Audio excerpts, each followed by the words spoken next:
Hello, students. Welcome back to your biology class. As you know, in yesterday's class, we talked about the theory of the natural selection given by the Charles Darwin and some of the supporting evidences. So, for the evidence of the evolution, हमने बात करी थी paleontological evidences की. Paleontological evidences जिसमें हमने बात करी थी fossils की, कि जो फॉसिल्स हैं वो हमें बताती हैं कि जो ऑर्गेनिजम्स थे, different organisms, different type of life forms were existing in the different geological time period. Paleontological evidences के बारे में हमने बात करी थी embryological evidence की. Embryological evidence which was given by the Ernest Haeckel, और किस basis पे? Based on the observation of some features जो सारे vertebrates में commonly present थे during the early embryonic stages, right? But he said one thing which was disapproved by the Carl Ernest von Baer, कि Ernest Hückel ने कहा था कि ने एम्ब्रियोज एडल्ट स्टेजेस को क्रॉस करके आते हैं दूसरे एनिमल्स की. तो इस चीज को डिसअप्रूव किया था कार्ल अर्नेस्ट वोन बियर ने. इसके बाद the next evidences that we will be talking about in the today's class is the comparative anatomy and the physiology. Sorry, anatomy and the morphology. Anatomy is the internal structure and the morphology is the external form of the organism. तो इसमें comparative anatomy और physiology में हम दो evidences की बात करेंगे, homologous organs and the analogous organs. Talking about homologous organs, homo means same, right? So homologous organs उन स्ट्रक्चर्स को कहते हैं जिसमें बेसिक एनाटॉमिकल स्ट्रक्चर तो सेम है, इंटरनल बॉडी स्ट्रक्चर तो सेम है, बट वो बाहर से देखने में डिफरेंट लगते हैं और वो डिफरेंट फंक्शन परफॉर्म करते हैं क्योंकि वो डिफरेंट इन्वायरमेंट में रहने के लिए अडेप्टेड है. तो होमोलोगस ऑर्गन को आपने सिंपली याद रखना है, organs which have the same structure but the different function. Function different क्यों है? Because they live in the different environmental conditions. तो उनके स्ट्रक्चर्स डिफरेंट इन्वायरमेंट में रहने के लिए अलग अलग तरीके से अडेप्टेड है, राइट? तो इसमें जो सबसे कॉमन एग्जाम्पल हमारे पास आती है, that is the four limbs of all the mammals. Mammals में यहाँ पे है four limbs of the human, four limb of cheetah, four limb of the whale and the four limb of the bat. अगर आपको याद होगा locomotion movement से, जो हमारी एक लिम्ब है उसमें टोटल कितनी बोन्स है? 30 बोन्स है. और वो मेनली बोन कौन सी है? ऊपर वाली बोन है ये जो, the bone of the upper arm is the humerus, and over here we have is the radius and the ulna. दो बोन्स है. Then in the wrist we have is the carpals. Then in our palm, ये जो 5 हैं, these are the metacarpals. और ये जो digits की bones हैं, these are called as the phalanges, right? अब अगर आप ह्यूमन, चीता, व्हेल और बैट की बोन्स को ध्यान से देखो, सबकी फोर लिम्स की बोन को, तो they have the same bones, except that वो लेंथ में और फॉर्म में डिफरेंट है. अदरवाइज यहाँ पे भी ह्यूमरस है, यहाँ पर भी रेडियो अल्ना प्रेजेंट है, यहाँ पर भी कार्पल्स हैं, यहाँ पे मेटाकार्पल्स हैं, यहाँ पे फेलेंजेस है. Same in the whale, same in the bat, right?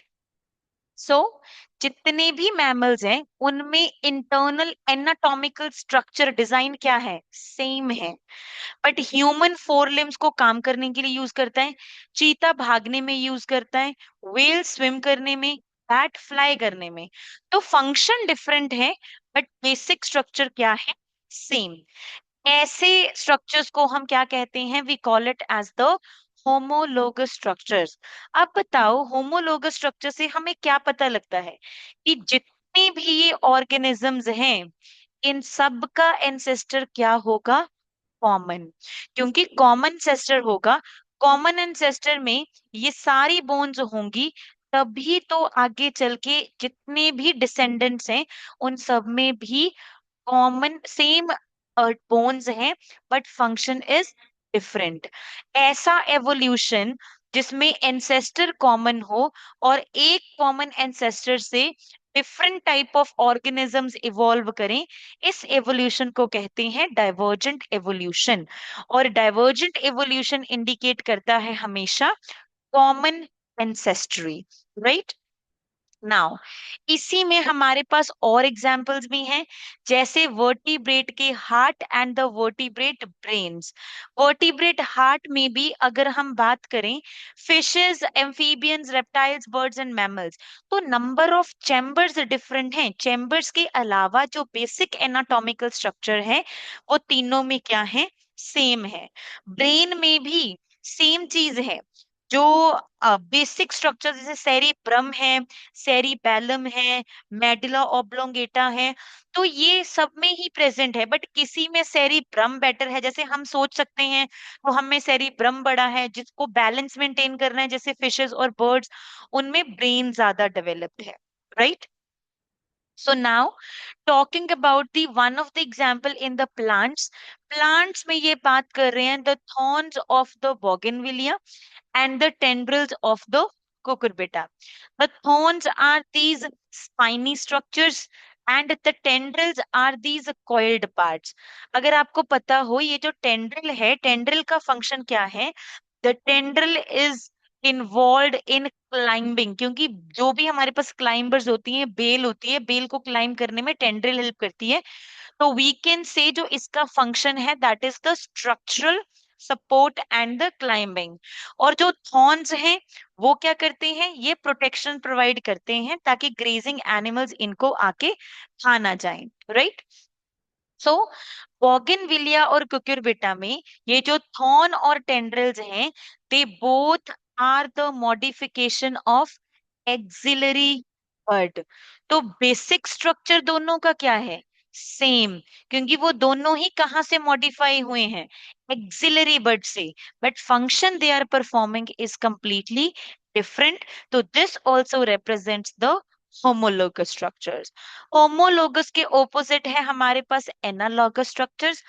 Analogous structures similar functions perform करते हैं, but they are completely different from each other in the anatomical structure. So यहाँ पे हमारे पास एग्जाम्पल है wings of the butterfly and the wings of the bird. अब wings of butterfly, अगर आपने बटरफ्लाई के विंग्स देखे हो, वो सिंपली मेम्ब्रेनस है, एक बहुत पतली सी मेम्ब्रेन से बने हैं। So that is the insect's wing, which is membranous. But if you see the wings of the bird, the wings of the bird has a bony skeleton. Wings में ये bones हैं, and then these are covered by the feathers. तो anatomical structure क्या है, different, but they are performing a common function. That is the function of the flying. तो ये क्या represent करता है कि अगर दो organisms में दो सेम स्ट्रक्चर हों जो सेम फंक्शन परफॉर्म करें, वो बाहर से दिखने में सेम है, बट अगर वो एनाटॉमिकली डिफरेंट है, तो इसका मतलब they are not from a common ancestor. उनके एंसेस्टर क्या थे, डिफरेंट थे। सो ऐसा एवोल्यूशन जिसमें दो डिफरेंट ऑर्गेनिजम्स में कुछ ऐसी स्ट्रक्चरल मॉडिफिकेशन आई कि दोनों ने एक ही फंक्शन परफॉर्म करना स्टार्ट कर दिया, तो इसको हम बोलते हैं कन्वर्जेंट एवोल्यूशन। डाइवर्ज करना मतलब जैसे कोई रास्ता है वो आगे दो ब्रांचेस में डिवाइड हो गया, डाइवर्ज कर जाना। कन्वर्ज करना मतलब दो रास्ते आगे जाके कहीं एक रास्ते पे मिल जाएं। कन्वर्जेंट एवोल्यूशन में डिफरेंट एनाटॉमिकल स्ट्रक्चर इवॉल्व करते हैं to perform the same function, क्योंकि वो डिफरेंट एंसेस्टर से आए हैं, so they does not show the common ancestry, right. So analogous organs में हमारे पास और भी एग्जांपल्स हैं, जैसे octopus of mammals and the octopus of sorry eyes of the octopus and the eyes of the mammal. Mammals की eyes complex हैं, eyes of the octopus are very simple and the primitive. Flippers of the penguins, penguins में wings नहीं होते हैं, if you know they have these flippers. Dolphin में भी flippers होते हैं, बट पेंगुइन और डॉल्फिन के जो फ्लिपर्स हैं, काम दोनों का ही सेम है, स्विमिंग, बट स्ट्रक्चर क्या है अंदर से दोनों का डिफरेंट। डॉल्फिन में बोनी है और पेंगुइन में कार्टिलेजिनस फ्लिपर्स हैं। ऐसे ही प्लांट्स में हमारे पास एग्जांपल है स्वीट पोटैटो और पोटैटो की, दोनों का ही फंक्शन सेम है, that is storage of food, but structure different है, क्योंकि जो स्वीट पोटैटो है वो रूट है मॉडिफाइड, और जो हमारा पोटैटो है that is the modified stem, right? So this is all we have about the comparative anatomical and the morphological evidences. Next we have is the biochemical evidence. Biochemical evidence में हम क्या करते हैं, हम कुछ प्रोटीन्स और jeans को देखते हैं दो डिफरेंट ग्रुप ऑफ ऑर्गेनिजम्स में। अगर उनमें मिलने वाले प्रोटीन्स और जीन्स में कोई सिमिलैरिटीज है, तो वो हमें एक सिग्नल देता है कि yes they could be having a common ancestor. जैसे इफ यू नो, जो ह्यूमन के लिए जो भी दवाइयां हम प्रिपेयर करते हैं वो हम माइस के ऊपर टेस्ट करते हैं। क्यों? क्योंकि माइस के अंदर मिलने वाले जीन्स और प्रोटीन्स हमारे प्रोटीन्स को रिजेंबल करते हैं, इसका मतलब हम दोनों का एंसेस्टर क्या होगा? कॉमन। सो बायोकेमिकल एविडेंस में हम बायोकेमिस्ट्री पढ़ते हैं, प्रोटीन्स और न्यूक्लिक एसिड्स को स्टडी करते हैं, और सिमिलैरिटीज बताती हैं कि इन दोनों में, या जो भी दो ऑर्गेनिजम्स को आप स्टडी कर रहे हो उनमें कॉमन एंसेस्टर है, right? Now moving on, the next we have is the evolution due to the anthropogenic action. Anthropogenic शब्द का मतलब है ह्यूमन इंड्यूस्ड, ऐसी एक्टिविटीज जो ह्यूमन की वजह से हो, that is the anthropogenic actions. अब हम क्या कर रहे हैं, प्लांट और एनिमल वेराइटीज को इंप्रूव करने के लिए हम करवा रहे हैं आर्टिफिशियल सिलेक्शन और ब्रीडिंग। इसमें हम करते क्या है, दो प्लांट लेते हैं जो सुपीरियर क्वालिटी के हैं, उन दोनों को क्रॉस करवाते हैं, तो अगला जो प्लांट है उसके पास वो दोनों ही सुपीरियर कैरेक्टरिस्टिक्स आ जाते हैं जो उसके पेरेंट प्लांट में है।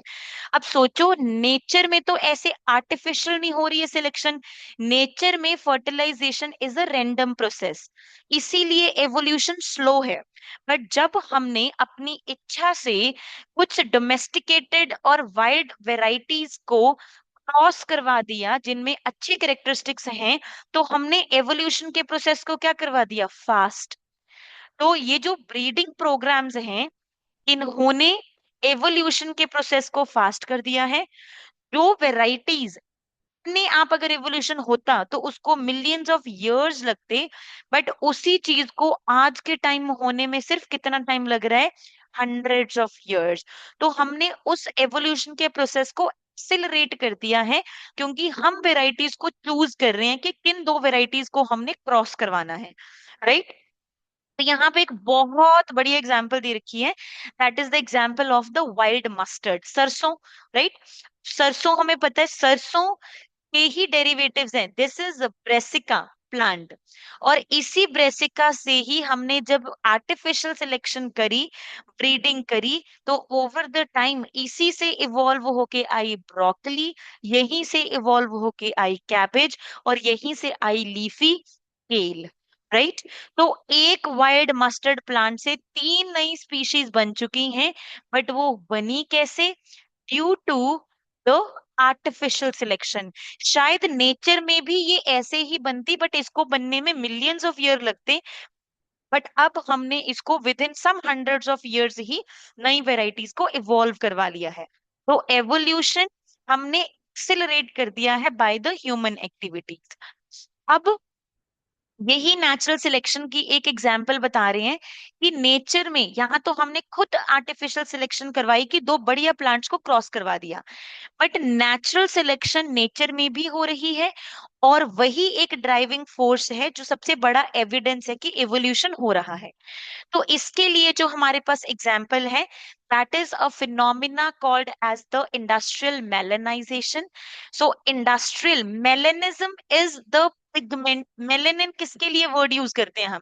Melanin is a pigment found in the skin, right? That gives the dark appearance to the skin. So melanism का मतलब है increase in the dark pigmentation over here. So हमने क्या ऑब्जर्व किया, इंडस्ट्रियलाइजेशन की वजह से जो कुछ मॉथ थे, मॉथ बटरफ्लाई जैसा होता है, बट बटरफ्लाई दिन में निकलती है, कलरफुल होती है, मॉथ रात में निकलता है, और moth is very dull coloured, it's not as brightly coloured as butterfly, right. तो हमने इंडस्ट्रियल मेलानिज्म पढ़ना है कि इंडस्ट्रियलाइजेशन की वजह से कैसे पिगमेंटेशन इंक्रीज हुई इन द पेपर्ड मोथ। अब इंडस्ट्रियलाइजेशन से पहले इंग्लैंड में क्या था, ये जो ट्री की ट्रंक्स थी, देवर कंपैरेटिवली लाइट इन कलर। जो पेड़ों की ट्रंक थी वो कंपैरेटिवली लाइट थी कलर में। लाइट क्यों थी? क्योंकि वहां पर एक वाइट कलर की लाइकन ग्रो कर रही थी। एंड आप 11th में पढ़ के आए हो, lichens are good pollution indicators. वो सिर्फ वहीं रहती हैं जहां पे पॉल्यूशन नहीं होता है। तो इंडस्ट्रियलाइजेशन से पहले क्योंकि पॉल्यूशन नहीं था, तो ट्री ट्रंक्स पे लाइकन्स ग्रो कर रही थी। लाइकन्स ने ट्री ट्रंक को एक लाइट अपीयरेंस दी। तो यहाँ पे दो तरह की मॉथ वेराइटीज ग्रो करती थी, one with the dark wings, other one with the light wings. सोचो, अगर बैकग्राउंड लाइट है तो कौन सी अपने आप को बेटर सरवाइव कर सकती है, बेटर कैमोफ्लाज कर सकती है? ये जो लाइट कलर के मोथ थे वो लाइट कलर की बैकग्राउंड के साथ ब्लेंड हो गए, बट लाइट बैकग्राउंड के against dark moths were easily supported by the predators। तो ब्लैक विंग्ड और डार्क विंग्ड मॉथ का नंबर क्या हो गया? कम। और लाइट विंग्ड मॉथ का नंबर क्या हो गया? ज्यादा। फिर हो गई इंडस्ट्रियलाइजेशन। जैसे जैसे इंडस्ट्रीज बनना स्टार्ट हुई, वहां पर पॉल्यूशन का लेवल बढ़ता गया एंड लाइकेंस डाई। एक ये फैक्टर हो गया कि जो बैकग्राउंड थी वो अब लाइट नहीं रही, क्योंकि वाइट कलर वो लाइकेंस की वजह से ही थी।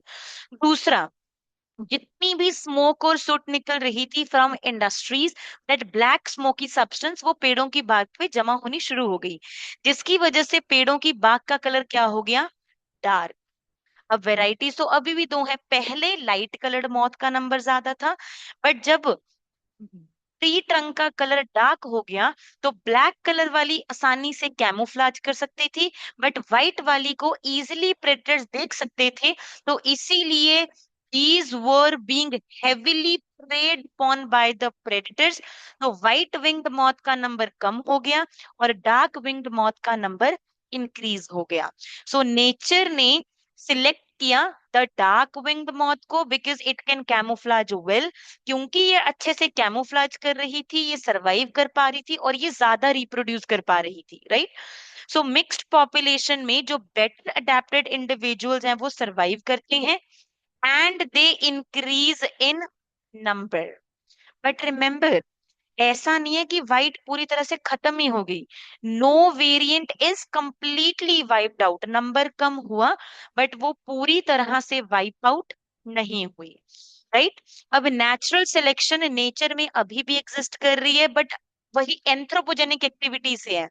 जैसे antibiotic resistance varieties, pesticide resistant varieties of insects, ये सारी किसकी एग्जांपल है? Natural selection due to anthropogenic activities. अब जो एवोल्यूशन है, it doesn't have a direction. अभी अगर मेरे पास एक स्पीशीज है, मुझे नहीं पता आगे चल के अगर दो वेराइटीज है लाइट और डार्क, तो वो कौन सी है जो वो ज्यादा बेटर अडेप्ट करेगी और सरवाइव करेगी। क्योंकि ये डिपेंड करता है कि एनवायरनमेंट में चांसेस क्या है कि कौन सी नेचर होने वाली है और उसमें कौन सी म्यूटेशन आने वाली है। तो एवोल्यूशन को हम डिटर्मिन नहीं कर सकते। हम ये नहीं बता सकते किसी स्पीशीज को देख के कि वो आगे चल के कैसे इवॉल्व होगी। It is a stochastic process, so that means it depends upon the probability. किस किस प्रोबेबिलिटी पे? नंबर वन, कि नेचर में इवेंट क्या होने वाली है। नंबर टू, उस ऑर्गेनिज्म में म्यूटेशन क्या होने वाली है। ये दो फैक्टर्स डिसाइड करते हैं कि एवोल्यूशन किस डायरेक्शन में होगा। So this is all we have about the evidences of the evolution. This is pretty easy part. So make sure you do revise examples from the each and the every evidence over here. Okay. All right then. That's all for today. Next topic we have is adaptive radiation, जो हम next class में continue करेंगे. All right. Okay then. Bye bye. That's all for today. Have a good day.